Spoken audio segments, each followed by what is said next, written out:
जय श्री कृष्णा, जय जय श्री कृष्ण। तो आप लोग सुनेंगे श्रीमद् भगवद गीता का 7वां अध्याय और 23वां श्लोक और उसका हिंदी में अनुवाद कल से याद। जय श्री कृष्ण। तियो माम पश्यति सर्वत्र सर्वम चामयि पश्यति तस्याहं न प्रणश्यामि सा चा मे न प्रणश्यति। जो पुरुष संपूर्ण भूतों में सबके आत्मरूप मुझ वासुदेव को ही व्यापक देखता है और संपूर्ण भूतों को मुझ वासुदेव के अंतर्गत देखता है, उसके लिए मैं अदृश्य नहीं होता और वह मेरे लिए अदृश्य नहीं होता, क्योंकि वह मुझ में एक ही भाव से स्थित। जय श्री। तो कहते हैं कि बांस की चटाई के पीछे बैठे हुए आपके सामने से गुजर गए हैं, उनको भी आपने देखा। सामने की सड़क से दूर से जो आएंगे उन्हें भी आप देख रहे हो और अभी जो गुजर रहे हैं उन्हें भी आप देख रहे हो, लेकिन जो बीत गए उन्होंने भी आपको नहीं देखा। जो अभी आपके लिए सामने से गुजर रहे हैं वह भी आपको नहीं देखते, और जो बाद में गुजरेंगे वह भी आपको नहीं देखेंगे। वह देखते हैं केवल घर को, चटाई को।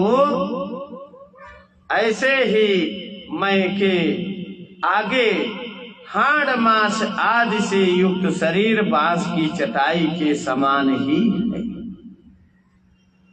सुखदेव जी महाराज परीक्षित को भगवान भागवत सुनाए जा रहे थे।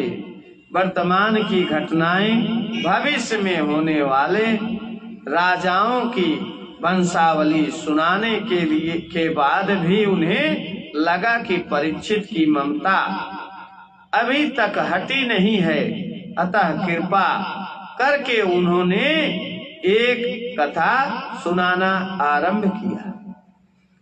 जय श्री। तो तुंगभद्रा नदी के तट पर एक बड़ा सुंदर राज्य था।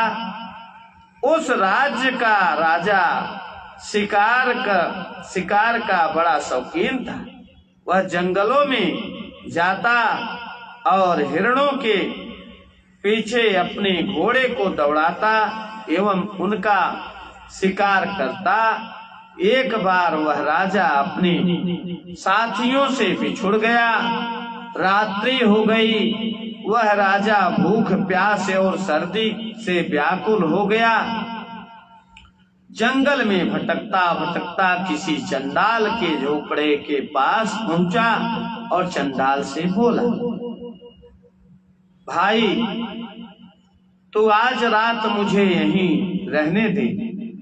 चंडाल के झोपड़े में 2 हिस्से थे। एक में वह खुद रहता था और दूसरे हिस्से में पशुओं की हड्डियां, रक्त, मांस आदि पड़े रहते थे। चंडाल बोला, मेरे पास अधिक कोई जगह नहीं है। एक हिस्से में मैं पूरे कुटुंब सहित रह रहा हूँ और दूसरे में यह सामान पड़ा है। राजा बोले,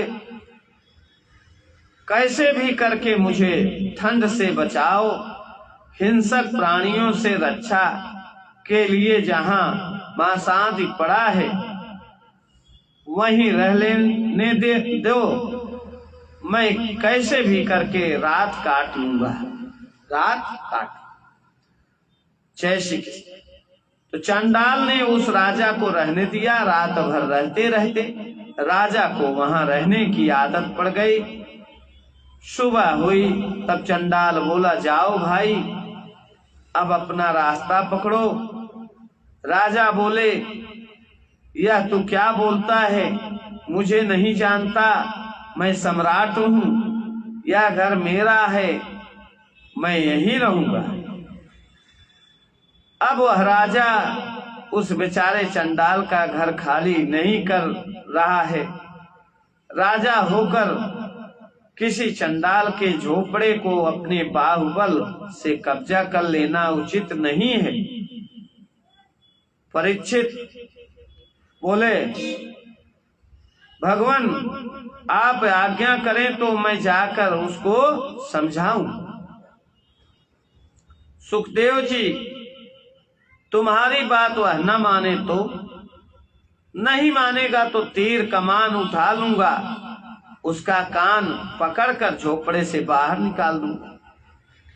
सुखदेव जी बोले, वह राजा कहीं दूर नहीं है, यहीं सामने बैठा है। परीक्षित, हड्डी मांस रुधिर और चमड़े में आया था कुछ देर के लिए बसेरा करने, लेकिन अब उसके साथ ऐसा चिपक गया कि निकलने का नाम ही नहीं ले रहा। परीक्षित समझ गए कि इशारा मेरी ओर ही है। जैसे वह राजा झोपड़े में चिपक गया था, ऐसे ही हम लोग शरीर एवं शरीर के कृत्यों से चिपक गए। शरीर के भावों से, सुख दुख से चिपक गए, इसलिए हमारी वह शक्ति नष्ट हो गई है और भूत, वर्तमान और भविष्य को हम नहीं समझ रहे हैं, किंतु श्री कृष्ण चिपके नहीं हैं, इसलिए उनके लिए आसान है और हमारे लिए असंभव सा हो गया है। जय श्री कृष्ण, जय श्री कृष्ण। तो आज हम अपनी वाणी को यहीं विराम देते हैं, कल इसके आगे फिर आएंगे आप लोगों के साथ शेयर। जय श्री कृष्ण। अगर आप लोगों को अच्छा लगता है तो आप लोग ज्यादा से ज्यादा सब्सक्राइब करेंगे, शेयर करेंगे, कमेंट करेंगे, लाइक करेंगे। जय श्री नारायण नारायण।